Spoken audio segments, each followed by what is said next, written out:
Greenland ইস্যুতে পিছু হটার সুযোগ নেই বলেছেন ডোনাল্ড ট্রাম্প। গ্রিনল্যান্ড দখলের পরিকল্পনা নিয়ে নিজের অবস্থানে আরও কঠোর এবং অনড় হয়ে উঠেছেন মার্কিন প্রেসিডেন্ট ডোনাল্ড ট্রাম্প। সামাজিক যোগাযোগ মাধ্যমে দেয়া এক পোস্টে তিনি পরিষ্কারভাবে জানিয়ে দিয়েছেন যে এই সিদ্ধান্ত থেকে পিছু হটার আর কোনো সুযোগ নেই এবং আমেরিকার ভবিষ্যতের জন্য গ্রিনল্যান্ড দখল করা এখন অপরিহার্য।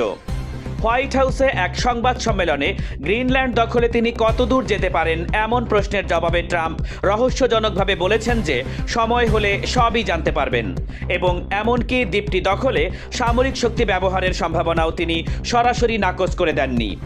সুইজারল্যান্ডের দাভোসে ওয়ার্ল্ড ইকোনমিক ফোরামে ট্রাম্পের এই আগ্রাসী নীতির কড়া সমালোচনা করেছেন ফরাসি প্রেসিডেন্ট ইমানুয়েল ম্যাক্রন এবং কানাডার প্রধানমন্ত্রী মার্ক কার্নি, যেখানে ম্যাক্রো সতর্ক করে বলেছেন যে ট্রাম্পের এই অবস্থান বিশ্বকে এক চরম বিশৃঙ্খল আইন কানুনহীন ব্যবস্থার দিকে ঠেলে দিচ্ছে।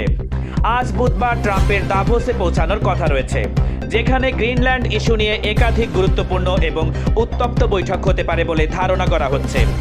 অন্যদিকে ইউরোপীয় কমিশনের president Ursula von der Leyen Denmark এবং গ্রিনল্যান্ডের সার্বভৌমত্ব রক্ষায় পূর্ণ সংহতি প্রকাশ করে জানিয়েছেন যে এই বিষয়ে কোনো আপোষ করা হবে না। বিরোধিতার জের ধরে ট্রাম্প ইতোমধ্যে 8টি ইউরোপীয় দেশের উপরে আগামী 1 ফেব্রুয়ারি থেকে 10% অতিরিক্ত শুল্ক আরোপের হুমকি দিয়েছেন, যার জবাবে ইউরোপীয় ইউনিয়নও আমেরিকার সাথে হওয়া বাণিজ্য চুক্তি স্থগিত করার কথা গুরুত্বের সঙ্গে ভাবছে। ট্রাম্পের এই হঠকারী সিদ্ধান্তের বিরুদ্ধে মুখ খুলেছেন তার সাবেক উপদেষ্টারাও।